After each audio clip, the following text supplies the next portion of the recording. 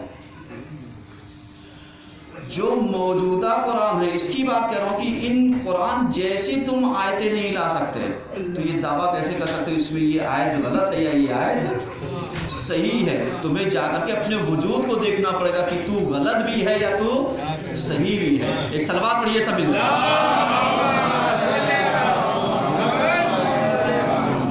اعوذ باللہ من الشیطان الرجیم بسم اللہ الرحمن الرحیم والعصر ان الانسان لفی خسر الا الذین آمنوا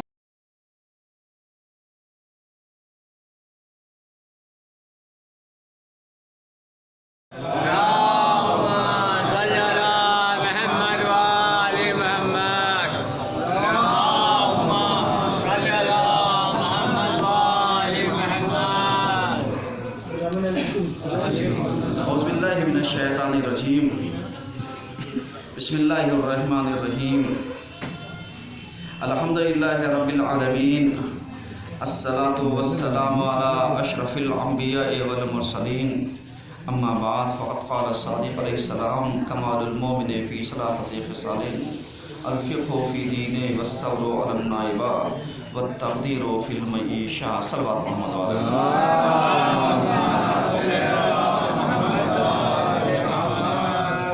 عزیزان گرامی آج کے دوسرے خطبے میں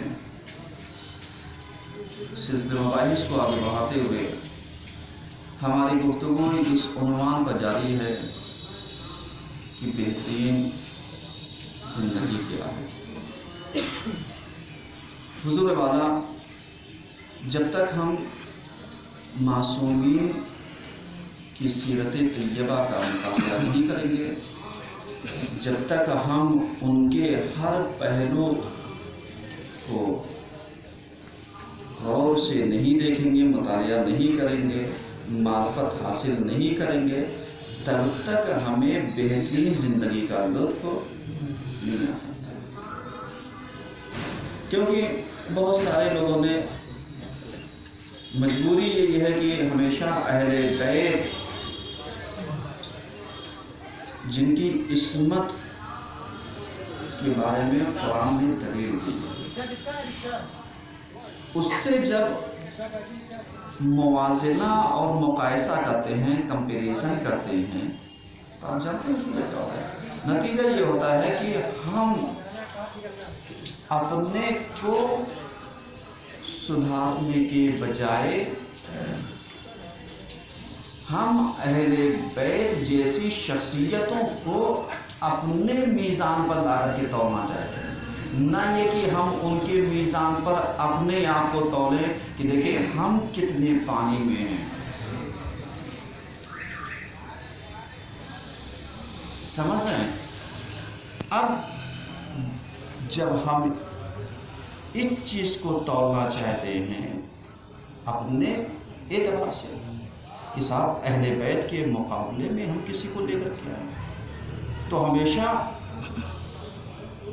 جب آئیڈیل موجود ہو تو آئیڈیل کو کھینچ کے اپنے برابر میں نہیں رکھا جاتا بلکہ آئیڈیل کے مطابق اپنی زندگی کو کیا کیا جاتا ہے بڑھایا جاتا ہے مثلا جیسے یہ کہا گیا کہ صاحب آپ اچھی زندگی گزاریے کیسے گزاریں گے ترک کلام کر کے معاشرت سے دوری کر کے ایک دوسرے سے قطع تعلق کر کے قطع رحمی کر کے یہ اچھی زندگی ہے یہ اس کے برخلاف ہم صلہ رحمی کر کے ہم اخوت اور بھائی چارہ کو زندہ کر کے ہم اسلام کے سلام کو رائج کر کے ہم اچھی چیزوں کو پھیلا کر کے ایک انسانیت کا جو میسج ہے اس کو عام کر کے اس سے اچھی زندگی بتائیں گے یا اپنے آپ کو ہر چیز سے کٹ آف کر کے ایک اچھی زندگی بتا سکتے ہیں اچھی اور بری زندگی کا معیار کیا ہونا چاہیے آج آپ دیکھیے مثلا ہم نے کہا آپ عیادت کے لیے جائیے، کیا اگر ہم عیادت کے لیے کسی کی نہیں جائیں گے تو وہ صحت یاب نہیں ہوگا؟ کیا ہم کسی کے لیے دعا نہیں کریں گے تو وہ صحت مند نہیں ہوگا؟ کیا ہم کسی کے یہاں جائیں گے نہیں تو وہ زندگی بسر نہیں کر سکتا؟ یہ خام خیالی ہے، یہ آپ کی سوچ ہے، کیونکہ موت و حیات کا مالک، مریضی اور صحت کا مالک، مرض اور صحت کا مالک کون ہے؟ ذات پروردگار ہے۔ کیا تو ذات پروردگار سے بڑھ کر کے ہو گیا کہ صاحب میں جہاں جاؤں گا وہ صحت یاب ہو جائے گا، نہیں جاؤں گا تو صحت یاب نہیں ہوگا؟ یہ خام خیالی ہے۔ مثلا بہت سارے افراد اس قسم کے بھی نظریات رکھتے ہیں کہ صاحب پیغمبر ہم جیسے، ہمارے ائمہ ہم جیسے ہم زندگی بسر کر رہے ویسے وہ بھی زندگی بسر کرے، ان میں اور ہم میں کیا فرق رہا؟ امام نے بھی مزدوری کی، ہم بھی مزدوری کرتے ہیں۔ امام نے بھی اپنی زندگی کو چلانے کے لیے، روزگار کے لیے ظاہری طور پر محنت، مزدوری، زحمت کش، جفا کشی ساری چیزیں انجام دیا، تو جیسے ہم انجام دیتے ہیں ویسے وہ انجام دیتے ہیں۔ میاں سوچ تمہاری غلط ہے۔ یہ امام نے ایک طریقہ ہمیں دیا ہے کہ تم شرماؤ نہیں، کمتر اور حقیر تر کام کرنے کو بھی تم یہ سوچنا کہ جو کائنات کا مشکل کشا ہے، جو کائنات کا مالک ہے، جو کائنات کا حاکم ہے، جو کائنات کا سرپرست ہے، جب وہ چھوٹے سے کام کرنے میں شرم اور جھجک محسوس نہیں کر رہا ہے تو ہم چھوٹے سے کام کرنے میں شرم کیوں محسوس کر رہے ہیں؟ کیا تم کائنات کے مولا ہو گئے ہو؟ ہاں گدائی کر لو گے اچھا لگے گا؟ نہیں، گدائی کر لینا حل نہیں ہے عزیزاں، مدد مانگ لینا حل نہیں ہے، حل یہ ہے کہ مدد کرنے والا ہاتھ بڑھے۔ یہ ہے زندگی۔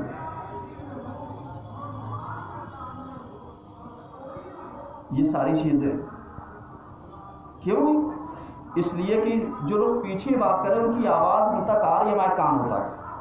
ایک سلوات پڑھیے سب مل کر،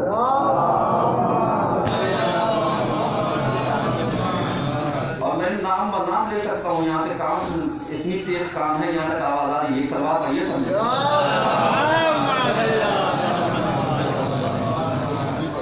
غور فرمانا، اس لیے کہ ایک خطبہ چل رہا ہے، اگر دوسرا خطبہ چلانا ہو تو میں آ جاتا ہوں، آ رہی ہے بسم اللہ، لیکن آپ ذرا سا سوچئے بہترین زندگی کیا ہے؟ کیوں؟ اس لیے کہ جب تم سنو گے، سیکھو گے، معرفت حاصل کرو گے، اہل بیت کا دم بھرو گے، تب تو جاؤ گے۔ مثلا ہم اس چیز کو کیا کریں گے؟ جیسے مناسبتیں، آج کون سی تاریخ ہے؟ 27 رجب۔ 27 رجب کون سا دن ہے؟ معراج کے دن۔ دیکھیے 27 رجب دن کی بات کہہ رہا ہوں، دن جمعہ۔ آج آپ جمعہ تو آئے ہیں پڑھنے، اس لیے مجھے پتا ہے جمعہ ہے، لیکن 27 رجب یوم بعثت ہے، یعنی پیغمبر آج کے دن مبعوث بے رسالت ہوئے ہیں۔ معراج شب کی ہے، آپ دن میں ہیں، صلوات پڑھیے۔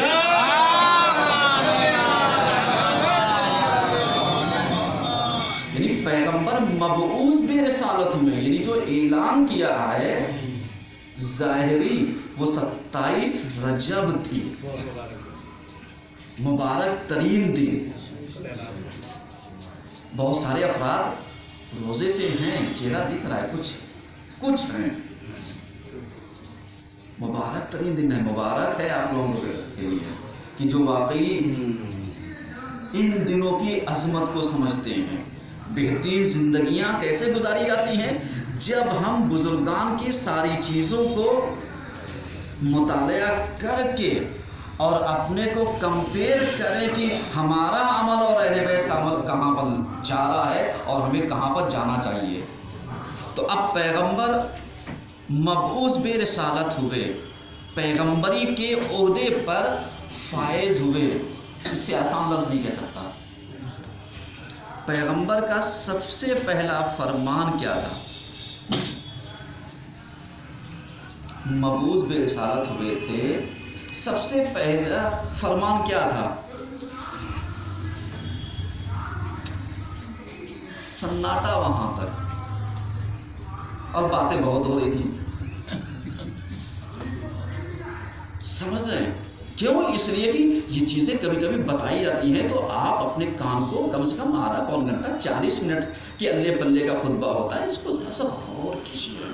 کچھ باتیں ایسی ہوں گی جو آپ کی بخشش کا ذریعہ ہو سکتی ہیں. سمجھ رہے ہیں؟ مبعوث برسالت ہوئے، آیت کیا آئی؟ منظر عشیرتک الاقربین. اور جو غار ہرا میں وہی ہے وہ کیا آئی تھی؟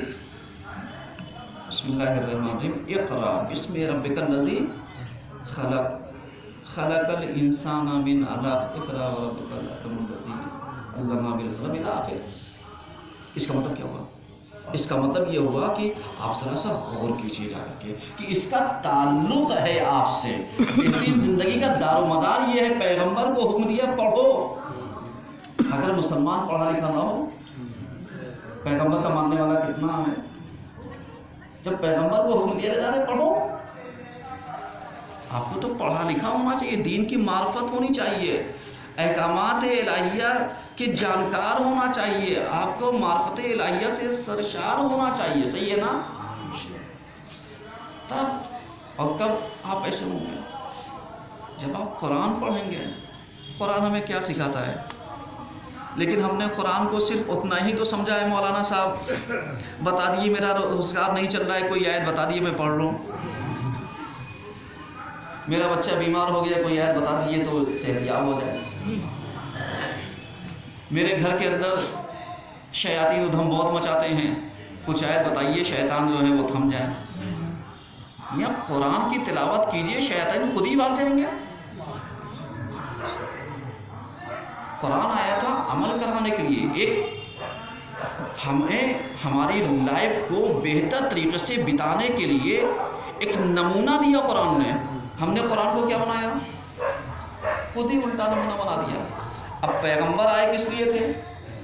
ہمیں سکھانے کے لیے، ہمیں بہترین زندگی دینے کے لیے، ہماری اچھائیوں کو ہمیں بتانے کے لیے، ہماری برائیوں کو ہمیں پہچانوانے کے لیے. ہمیں آئے تھے امر بالمعروف کرنے کے لیے، نہیں عن المنکر کرنے کے لیے. ہمیں بتایا تولا توجہ.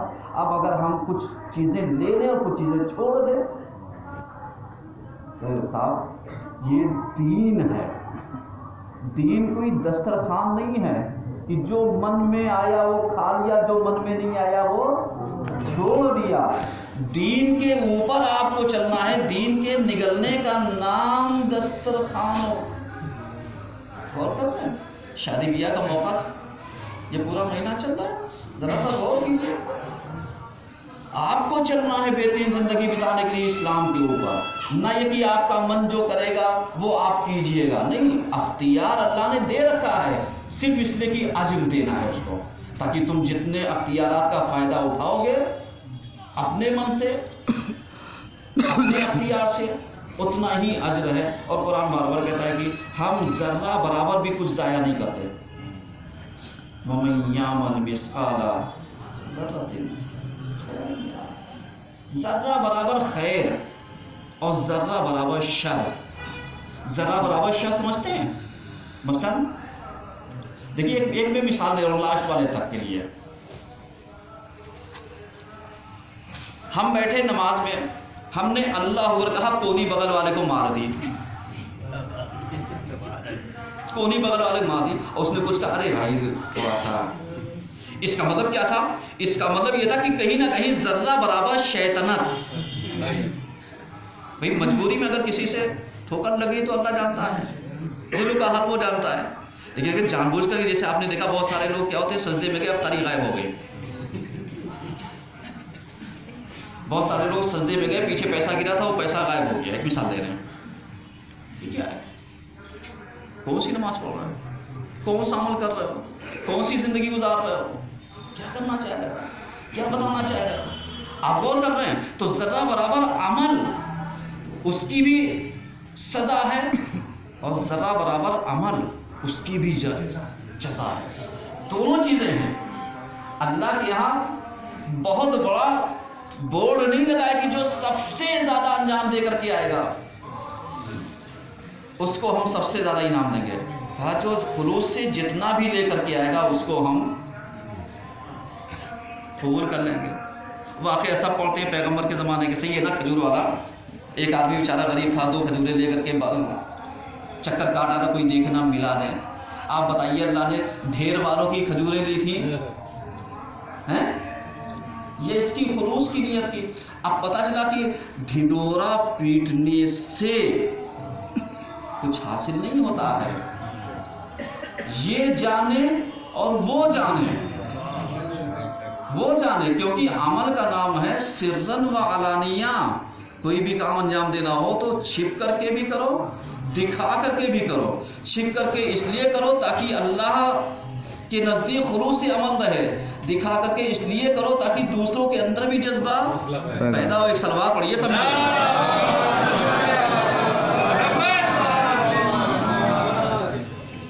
معراج ہے.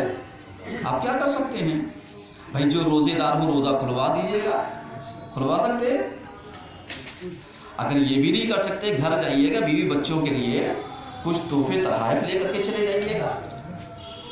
یہ بھی ایک عطیہ الہی ہے، یہ بھی ایک اللہ کی طرف سے تحفہ پیش ہو. اور اس کے بعد یہ تو مہینہ ہی ہے، چونکہ آج کی شب جو لگ جائے گی وہ قیامت خیز شب ہے. کون سی شب؟ 28 رجب. 28 رجب. سمجھ رہے ہیں؟ قیامت خیز یعنی جس کے نام کے اوپر ہم زندہ رہتے ہیں، مرتے ہیں اور مٹتے ہیں، اس کی ہجرت کا دن. صحیح ہے؟ ہجرت کس کی ہوتی ہے؟ کائنات کا جو مشکل کشا تھا اس کا بیٹا، کائنات کے لیے جو رحمت للعالمین تھا اس کا نواسا کیا ہے؟ آپ بتائیے. میں آپ سے سوال کر رہا ہوں، کسی کے جانے پر خوشی کس کو ہوتی ہے اور کسی کے جانے پر غم کس کو ہوتا ہے؟ جو مقصد کا شریک ہو اسے دکھ ہوگا، اور جو اپنے مقصد میں کامیاب ہوتا دکھے اسے خوشی ہوگی. آپ جا کر کے کمپیئر کرتے چلے جائیے. ہمیں کیا کرنا چاہیے؟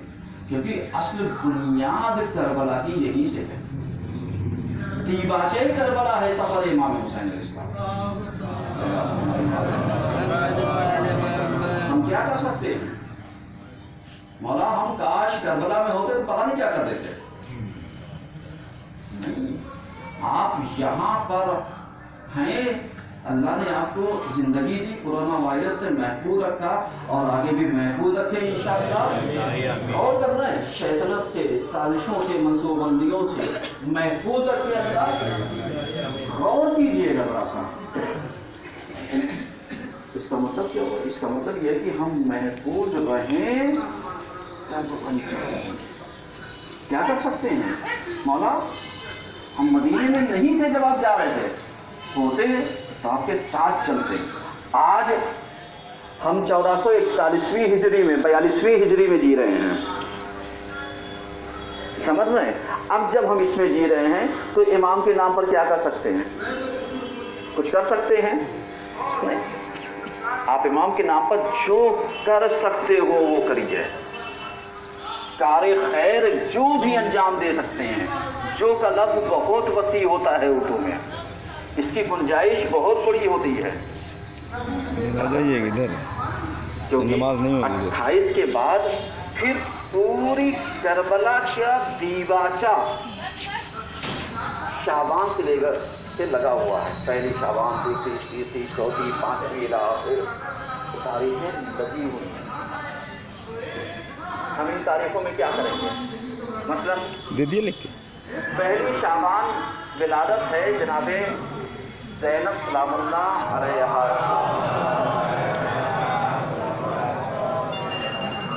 پیغمبر کربلا اور پیغمبر عاشورا. صحیح ہے.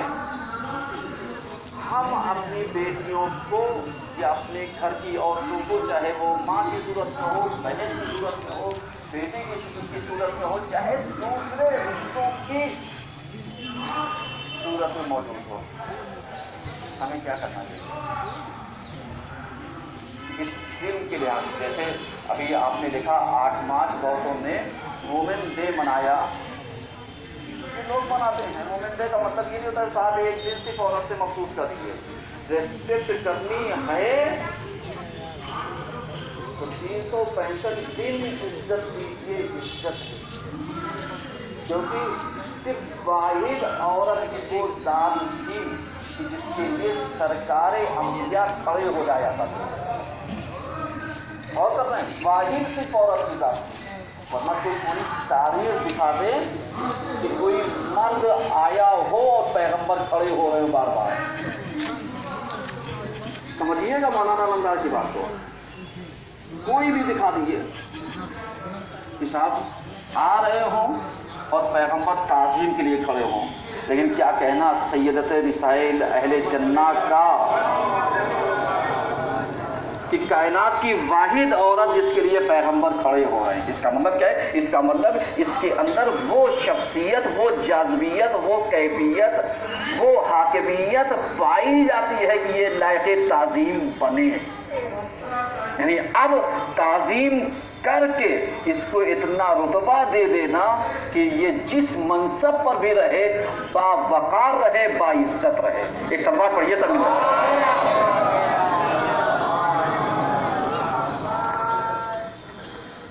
سمجھ رہے ہیں؟ یعنی آپ غور کیجیے گا. بس 2 منٹ اور آپ کا نتیجہ.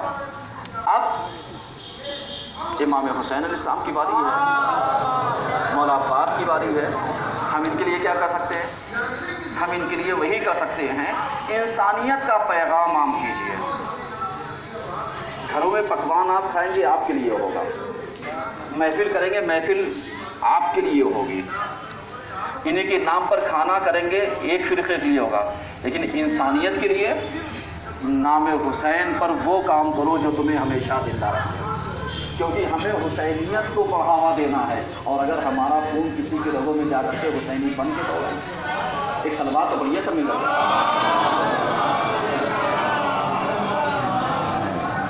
ہمیں وہ کام کرنا ہے حسینیت کو بڑھاوا، تاکہ یہ جذبہ لے کر کے اسے کم سے کم.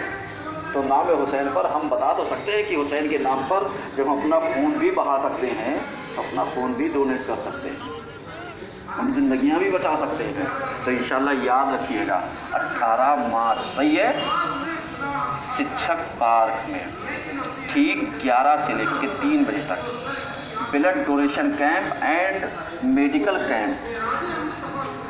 اور اس کے علاوہ ایک پروگرام اور بھی ہے، شاید پردرشنی لگے کتابوں کی. صحیح ہے ہاں.